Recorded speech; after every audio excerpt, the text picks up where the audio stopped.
Hello दोस्तों, आप सभी को मेरी राम राम। आई होप आप सभी की तैयारी बहुत अच्छी चल रही होगी। आज की वीडियो खास इसलिए है क्योंकि आज मैं एक ऐसे टॉपिक पे बात करने वाली हूँ जिस पर नॉर्मली लोग बात नहीं करते हैं, और यकीन मानो सिलेक्शन इसकी वजह से भी रहता है। बहुत ही क्रूशियल और बहुत ही इंपॉर्टेंट चीज है ये नोट्स मेकिंग, कि नोट्स कैसे बनाने हैं, किस किस सेक्शन के बनाने हैं, कौन सा पार्ट छोड़ना है, और फिर रिवाइज कैसे करना है अगर नोट्स बन गए तो एक काम करते हैं, एक एक करके बात कर लेते हैं। जैसे नॉर्मली जब स्टूडेंट से इंटरेक्शन होता है तो ये सबसे ज्यादा सुनने को मिलता है कि मैम जो पढ़ रहे हैं ना वो याद नहीं रह रहा, पढ़ा हुआ बिल्कुल भी, मतलब जो फर्स्ट मंथ पढ़ा था थर्ड मंथ देखते हैं तो ऐसा लगता है क्लीन। एक एक साल की तैयारी कर ली बट ऐसे कॉन्फिडेंस ही नहीं है पेपर देने का। पूरे मैथ्स का बैच खत्म कर लिया, पेपर लगाते टाइम क्वेश्चन नहीं हिल रहे तो टाइम ज्यादा लग रहा है। तो कहाँ कमी है? कमी है रिवीजन में, कि आपने रिवाइज अच्छे से नहीं किया है। तो इसका एक तरीका मैं आपको बहुत ही बढ़िया तरीका बताऊंगी, और अगर आपने एक महीने भी फॉलो कर लिया ना, खुद आपको आपकी तैयारी में दम लगेगा। अभी बात कर लेते हैं वन बाय वन। तो सबसे पहले करते हैं मैथ्स की बात, कि मैथ्स के नोट्स कैसे बनाने हैं। जैसे आप कोई बैच ले रहे हो या आप यूट्यूब से वीडियो पढ़ रहे हो, तो एक मोटा सा रजिस्टर बनाओ। जैसे भाई टीचर्स क्या करते हैं कि कॉन्सेप्ट बता दिया, फिर एक ही तरीके के 5 क्वेश्चन कराएंगे, फिर अगला कॉन्सेप्ट बताएंगे। तो वो जो कॉन्सेप्ट बताया वो लिख लो और एक क्वेश्चन लिख लो उससे रिलेटेड। मतलब वो चीजें आप नोट कर लो जो आपको लगे कि ये कर लूंगा इतना तो आगे का कवर हो जाएगा। ऐसे करके आपको अपने नोट्स मेंटेन करने हैं। अब जैसे कि पूरा बैच हो गया, आप नोट्स बनाते चल रहे हो, पूरा रजिस्टर रेडी हो गया।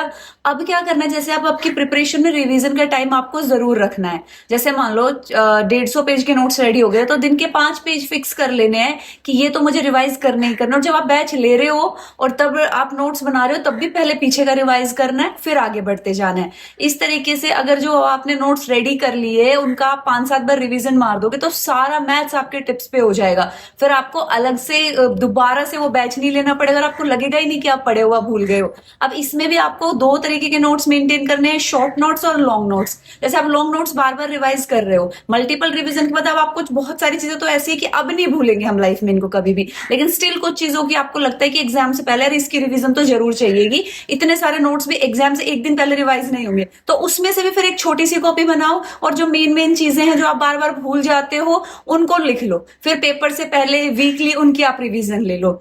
ऐसे आपको मैथ्स के नोट्स मेंटेन करने हैं। अब बात करती है इंग्लिश की। तो इंग्लिश में आपको सिर्फ ग्रामर के नोट्स बनाने हैं, बाकी किसी चीज के नोट्स नहीं बनाने। रिवाइज और मेंटेन करने का तरीका सेम ही रहेगा जो मैंने आपको बताया है, लेकिन ग्रामर के नोट्स की आपको इतनी ज्यादा रिवीजन करने की कोई जरूरत नहीं है। आप वीकली रिवाइज कर लेना 2-3 बार, देन आपको अच्छे से याद हो जाएंगे, फिर आप मंथली रिवीजन छोड़ देना। लेकिन इंग्लिश में और कुछ भी ज्यादा नोट करने की जरूरत नहीं है। सिर्फ कुछ ऐसे क्वेश्चन, जैसे आप प्रीवियस ईयर क्वेश्चन लगा रहे हो और आपको एक ऐसी एरर दिख गई जो आपकी बुक्स में नहीं है, जो आप कर रहे हो जहां से, तो वो लिख लो। कोई ऐसा वर्ड जो बिल्कुल नया है, जो नॉर्मली आपको नहीं देखने को मिलता, वो लिख लो। जो चीजें आपको बार बार नहीं देखने को मिल रही है, नहीं रिपीट हो रही है, कुछ नई चीजें, कुछ अलग, वो आप नोट डाउन कर सकते हो। बाकी ग्रामर रूल्स के आपको बहुत अच्छे से नोट्स बनाने हैं ताकि फिर आपको दोबारा से पूरा बैच ना पढ़ना पड़े, पूरी बुक ना पढ़नी पड़े। ये सबसे अच्छा तरीका है। एक बार बैच ले लिया, हमेशा के लिए खत्म, दोबारा नहीं करना पड़ेगा अगर नोट्स अच्छे बनाए।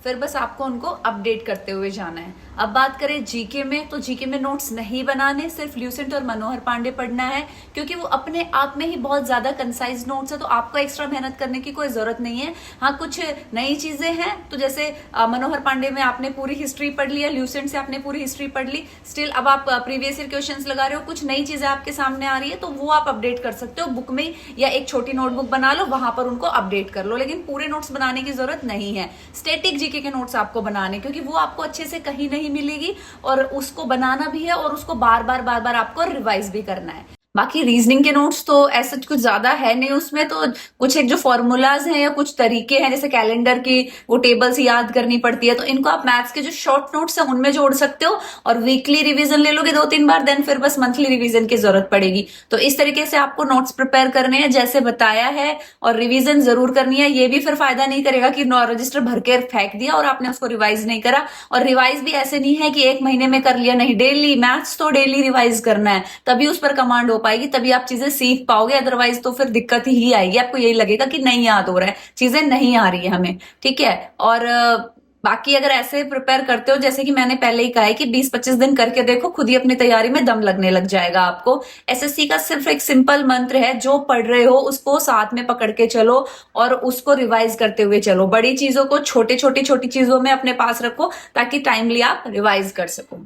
दोस्तों, अगर आप ऐसी यूजफुल वीडियोस फर्दर चाहते हो या फिर आपको ये वीडियो इन्फॉर्मेटिव लगी है, अच्छी लगी है, तो प्लीज इसे लाइक कर देना और मेरे चैनल को जरूर सब्सक्राइब कर देना ताकि हम ऐसे ही मिलते रहें। तब तक आप पढ़ते रहो, डरना नहीं है, हारना नहीं है, बस अपने मेहनत करते रहो।